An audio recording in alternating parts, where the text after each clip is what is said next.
ایک بار کا ذکر ہے، گنجے سر والا ایک لڑکا تھا کیلو غلان۔ وہ زیادہ ہوشیار نہ تھا، البتہ خوش قسمت بہت تھا۔ ایک رات جب وہ سو رہا تھا تو اس نے خواب میں ایک بزرگ کو دیکھا جو اس سے کہہ رہے تھے، کیلو غلان دھیان سے سن، جب کل کا سورج نکلے تو کسی امیر گھرانے سے لگ جا، اس طرح تیری قسمت بدل جائے گی، تیرے دن پھر جائیں گے۔ کیلو غلان کی آنکھ کھل گئی، وہ سوچنے لگا کہ کیا خواب دیکھا تھا، کچھ یاد تھا کچھ نہیں۔ وہ بڑبڑایا، امیر گھرانے سے لگ جا یعنی اپنے آپ کو باندھ لوں، شاید بزرگ کا مطلب یہی تھا۔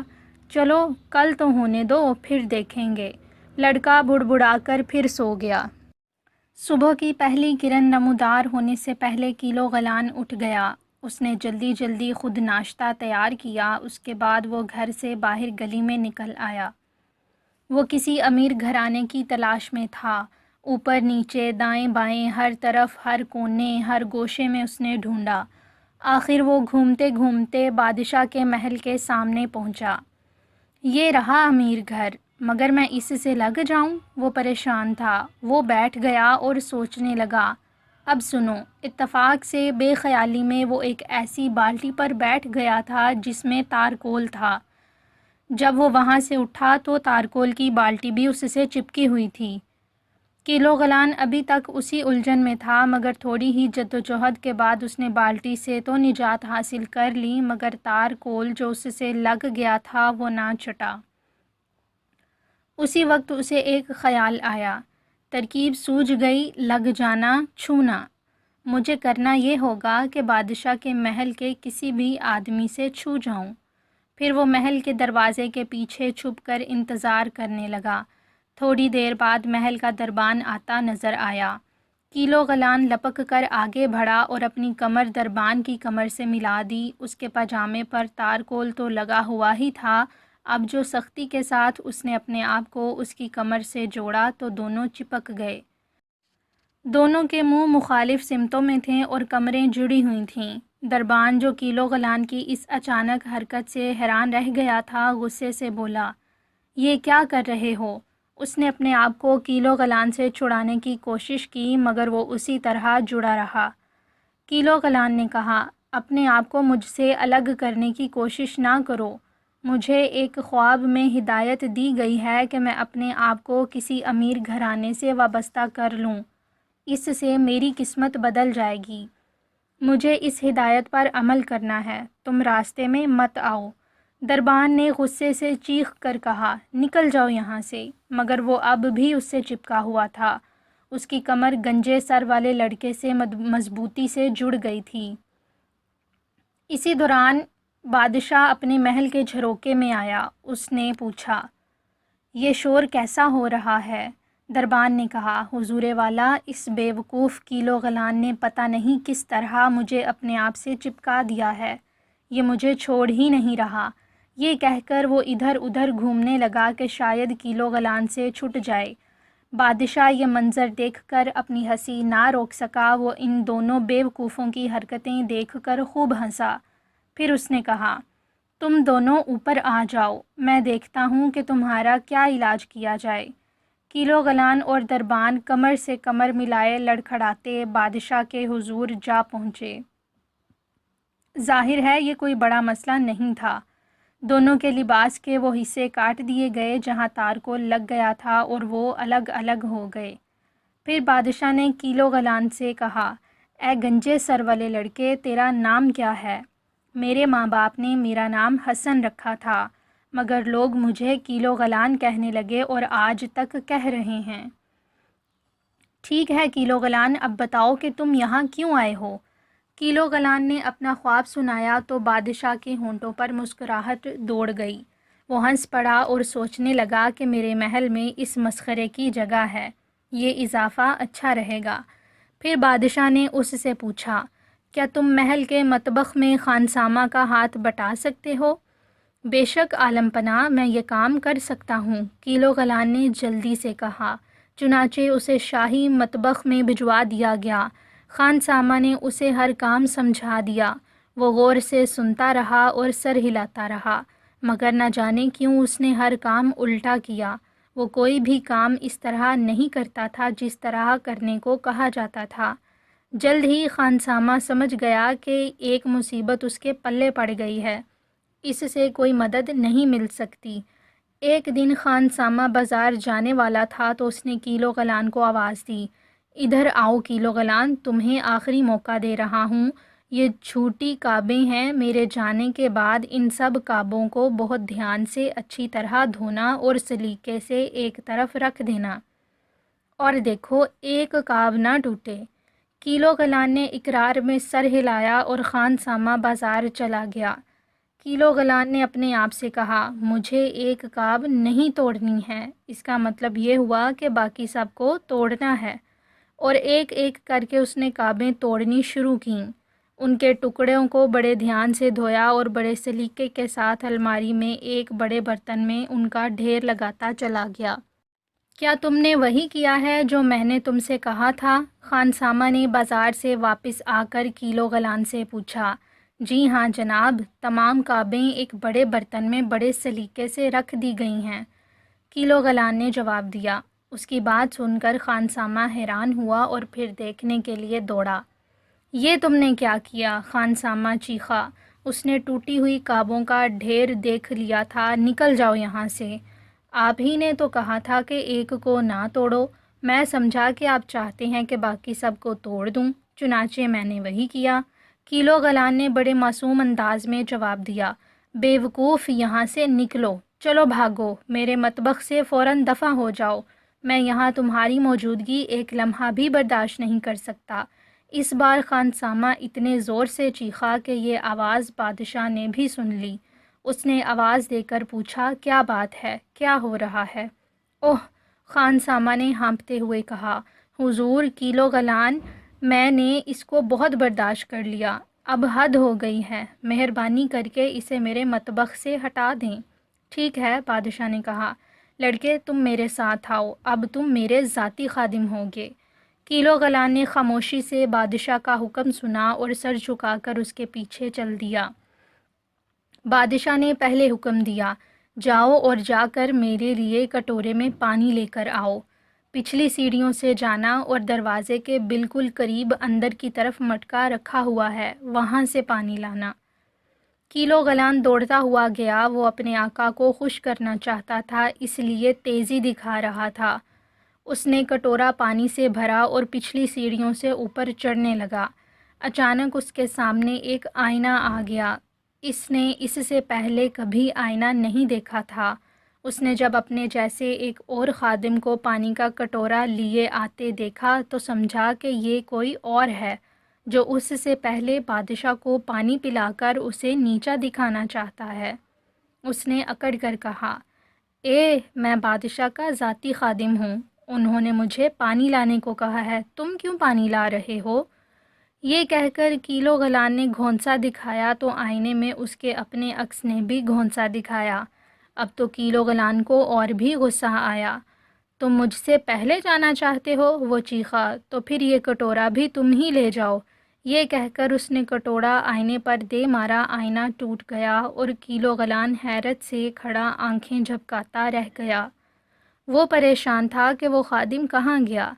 بادشاہ آئینہ ٹوٹنے کی آواز سن کر جب اس طرف آیا تو کیلو غلان نے اس سے کہا، حضور میں آپ کے لیے پانی لیے آ رہا تھا، آپ نے اسے بھی بھیج دیا، کیوں؟ جب بادشاہ کی سمجھ میں ساری بات آئی تو اس نے کہا، تم نے آئینے میں اپنے آپ کو دیکھا تھا، وہ کوئی دوسرا خادم نہیں تھا۔ کیلو غلان، کیا تم نے کبھی آئینہ نہیں دیکھا تھا؟ کیلو غلان نے انکار میں سر ہلایا تو بادشاہ اسے ایک اور آئینے کے سامنے لے گیا تاکہ اسے اس کا عکس اس میں دکھا سکے۔ یہ دیکھ کر کیلو غلان نے کہا، اب میں سمجھ گیا، آئندہ غلطی نہیں کروں گا۔ آؤ میرے ساتھ لڑکے، میں تھوڑی دیر کے لیے سونا چاہتا ہوں۔ دھیان رکھنا کوئی شور نہ مچائے، میں ہرگز یہ پسند نہیں کرتا کہ میری نیند میں خلل پڑے۔ یہ کہہ کر وہ اپنی مسہری پر لیٹ گیا۔ کیلو غلان وہاں بیٹھا تھا، ہر طرف خاموشی چھائی ہوئی تھی، کہیں سے کوئی آواز نہیں آ رہی تھی، نہ باغ سے، نہ مطبخ سے، نہ گلی سے، مگر پھر بھی ایک ہلکی سی آواز تھی، ٹک ٹاک ٹک ٹاک۔ ٹک ٹاک۔ گنجے لڑکے نے چاروں طرف دیکھا۔ آخر میں اس کی نظر ایک عجیب و غریب ڈبے پر گئی جو دیوار پر لگا ہوا تھا۔ وہ دبے پاؤں پنجوں کے بل چلتا ہوا اس ڈبے کے پاس پہنچا۔ ٹک ٹاک کی آواز اسی ڈبے میں سے آ رہی تھی۔ حالانکہ یہ ہلکا سا شور تھا مگر تھا تو صحیح۔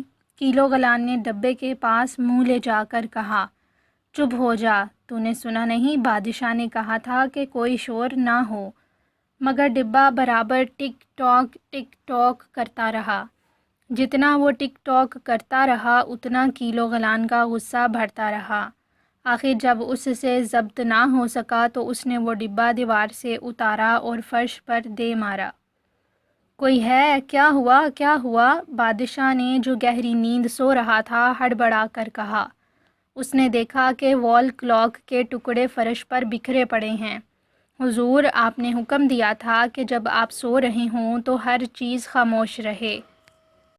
میں نے اس ڈبے سے کہا کہ شور نہ کرے مگر اس نے سنا ہی نہیں۔ میں نے اس کے ساتھ وہی کیا جو کرنا چاہیے تھا۔ کیلو گلان، کیا تم نے کبھی گھڑی نہیں دیکھی؟ تمہیں معلوم ہونا چاہیے کہ ٹک ٹاک کیے بغیر گھڑی اپنا کام نہیں کر سکتی۔ اگر اس کی یہ ٹک ٹاک بند ہو جائے تو یہ ہمیں صحیح وقت نہیں بتا سکتی۔ میں نے لوگوں کو خاموش رکھنے کو کہا تھا، گھڑیوں کو نہیں۔ اوہ، میں اب سمجھا، اب یہ غلطی آئندہ نہیں ہوگی، کیلو گلان نے کہا۔ بادشاہ پھر سو گیا اور کیلو گلان دوبارہ اس کے پاس خاموشی سے بیٹھ گیا۔ چند دن بعد دوسرے ملک کا ایک سفیر بادشاہ سے ملنے آیا اور اس سے بولا، میرے شہنشاہ کا ارادہ ہے کہ تمہارے ملک پر حملہ کر دیا جائے۔ اس حملے سے بچنے کا صرف ایک طریقہ ہے، تم اپنا کوئی سفیر منتخب کرو جو تمہاری نمائندگی کرے۔ پھر ایک مینار پر میں بیٹھوں اور دوسرے پر تمہارا سفیر۔ دونوں مینار ایک دوسرے سے کچھ فاصلے پر ہوں۔ میں تمہارے سفیر سے 3 سوال کروں گا۔ یہ سوال میں اپنے ہاتھوں کے اشاروں سے کروں گا۔ تمہارے سفیر کو ان سوالوں کے جواب اسی انداز میں اشاروں سے دینے ہوں گے۔ اگر اس نے میرے تینوں سوالوں کے جواب صحیح دے دیے تو سمجھو تمہارا ملک بچ گیا۔ مگر یہ سب ہوگا کیسے؟ بادشاہ نے کہا، مجھے پہلے سوچ لینے دو، پھر بتاؤں گا۔ اس دوران پڑوسی ملک کے بادشاہ کا سفیر دوسرے کمرے میں ٹھہرا دیا گیا۔ بادشاہ نے اس مسئلے پر اچھی طرح غور کیا۔ وہ سوچتا رہا کہ اس کے دربار میں کون اتنا ذہین ہے کہ اس کی حکومت کو بچا سکے۔ اگر میں کسی ذہین اور قابل آدمی کو اس کام پر مقرر کرتا ہوں تو وہ کہے گا کہ یہ سارا مسئلہ اس قدر الجھا ہوا ہے کہ سمجھ میں نہیں آ سکتا۔ اگر کسی بیوقوف کو بھیج دوں تو وہ اس سفیر کے اشاروں کا جواب ہی نہیں دے سکے گا۔ میں کیا کروں؟ اسی وقت کیلو گلان کسی کام سے وہاں گزرا۔ اس کو دیکھتے ہی بادشاہ نے کہا، ہاں، کیلو گلان اس کو حل کر سکتا ہے۔ اس نے کیلو گلان کو آواز دی اور اسے ساری بات تفصیل سے بتائی۔ اس نے کہا، کوئی مسئلہ نہیں ہے، میں اس کو حل کر لوں گا۔ اور پھر دونوں سفیروں کو الگ الگ میناروں پر لے جایا گیا اور ان سے کہا گیا کہ میناروں کی آخری منزل پر آمنے سامنے بیٹھ جائیں۔ پڑوسی ملک کے سفیر نے پہلا سوال کیا۔ اس نے اپنی ایک انگلی سیدھی کھڑی کی۔ فوراً ہی کیلو گلان نے اس کا جواب اپنی 2 انگلیاں کھڑی کر کے دیا۔ اب غیر ملکی نے دوسرا سوال کیا۔ اس نے اپنے دونوں بازوؤں کو سامنے لا کر اس طرح موڑا کہ ایک دائرہ سا بن گیا۔ کیلو گلان نے اس کے جواب میں اپنے بائیں بازو کو کوہنی کے پاس سے موڑا اور اپنا سیدھا ہاتھ الٹی کوہنی کے نیچے رکھ دیا۔ اس طرح اس کے بائیں بازو کا آدھا حصہ نظر آ رہا تھا۔ غیر ملکی سفیر نے سر ہلایا اور تیسرا سوال کیا۔ اس نے اپنا دایاں ہاتھ سیدھا کیا اور انگلیوں اور انگوٹھے کو نیچے کی طرف لٹکا دیا۔ پلک جھپکتے میں کیلو گلان نے اس کا جواب اس طرح دیا کہ اپنا دایاں ہاتھ سیدھا کیا اور انگلیاں اور انگوٹھا اوپر کو اٹھا دیا۔ مقابلہ ختم، غیر ملکی سفیر نے چیخ کر کہا۔ پھر دونوں سفیر اپنے اپنے مینار سے اتر آئے۔ بادشاہ نے غیر ملکی سفیر سے کہا، میں خوش ہوں کہ میرے سفیر نے تمہارے تینوں سوالوں کے تسلی بخش جواب دے دیے۔ اب مہربانی کر کے مجھے آپ بتائیے کہ آپ کے سوال کیا تھے اور کیلو غلا نے ان کے کیا جواب دیے۔ جی ہاں، سنیے۔ پہلے میں نے کہا اللہ ایک ہے، کیا یہ بات صحیح نہیں ہے؟ اور کیلو غلان نے جواب دیا، مگر رسول پاک کی وجہ سے ہم دو ہستیوں کو قابل تعظیم سمجھتے ہیں۔ تب میں نے پوچھا، دنیا گول ہے کیا نہیں؟ کیلو غلان نے جواب دیا، مگر یاد رہے کہ آدھی زمین خشکی ہے اور آدھی پانی۔ میرا تیسرا اور آخری سوال تھا، بارش اوپر سے نیچے کی طرف برستی ہے، کیا ایسا نہیں ہے؟ کیلو غلان کا جواب تھا، ٹھیک ہے، مگر پیڑ پودے نیچے سے اوپر کی طرف اگتے ہیں۔ آپ کا سفیر بہت ہوشیار اور چالاک ہے۔ اب چونکہ اس نے میرے تینوں سوالوں کے صحیح جواب دے دیے ہیں، اس لیے جنگ نہیں ہوگی۔ یہ کہہ کر غیر ملکی سفیر نے اجازت چاہی اور اپنے ملک چلا گیا۔ بادشاہ بڑبڑایا، واقعی دلچسپ مقابلہ تھا۔ میں کیلو غلان کے منہ سے بھی سننا چاہتا ہوں کہ یہ سوال جواب کیا تھے۔ اس نے کیلو غلان کو حاضر ہونے کا حکم دیا اور اس سے کہا، مجھے بتاؤ کہ تم سے کیا سوال پوچھے گئے تھے اور تم نے ان کے کیا جواب دیے؟ جی حضور والا، میں ابھی بتاتا ہوں۔ پھر کیلو غلان نے کہنا شروع کیا۔ سب سے پہلے اس نے پوچھا، میں تم سے زیادہ چالاک ہوں، کیا یہ بات نہیں ہے؟ تم جیسے دو آئیں جب میرے برابر چالاک ہوں گے۔ تب اس نے پوچھا، کیا تم جانتے ہو کہ میں پلاؤ کا کتنا بڑا تھال کھا سکتا ہوں؟ میں نے جواب دیا، مگر پھر بھی یہ اس کا آدھا ہوگا جتنا میں کھا سکتا ہوں۔ آخر میں اس نے پوچھا، کیا تمہیں معلوم ہے کہ ہمارے پاس 5 قسم کی فوجیں بالکل تیار ہیں جو ہمارے بادشاہ کے ایک اشارے پر تمہارے ملک پر حملہ کر دیں گی؟ اور میں نے اس کا یہ جواب دیا، ہاں، میرے بادشاہ کے پاس 5 جرنیل ہیں، ہر ایک کے پاس بہت تیز تلواریں ہیں۔ یہ جرنیل تمہاری فوج کو تباہ و برباد کر کے رکھ دیں گے۔ شاباش لڑکے، میری پوری سلطنت میں کوئی بھی شخص ان سوالوں کے اتنے صحیح جواب نہیں دے سکتا تھا جتنے تم نے دیے ہیں۔ تم نے میری سلطنت کو تباہی سے بچا لیا ہے۔ اب تم ہمیشہ میرے محل میں رہو گے اور میرا کام کرو گے۔ تم میرے خاندان کے ایک فرد کی حیثیت سے رہو گے زندگی بھر۔ کیلو غلان نے سر جھکا دیا اور بولا، دیکھا حضور، خواب میں بزرگ نے جو کہا تھا وہ پورا ہو گیا۔ میں نے اپنے آپ کو ایک دولت مند گھرانے سے وابستہ کر لیا، واقعی میری قسمت بدل گئی۔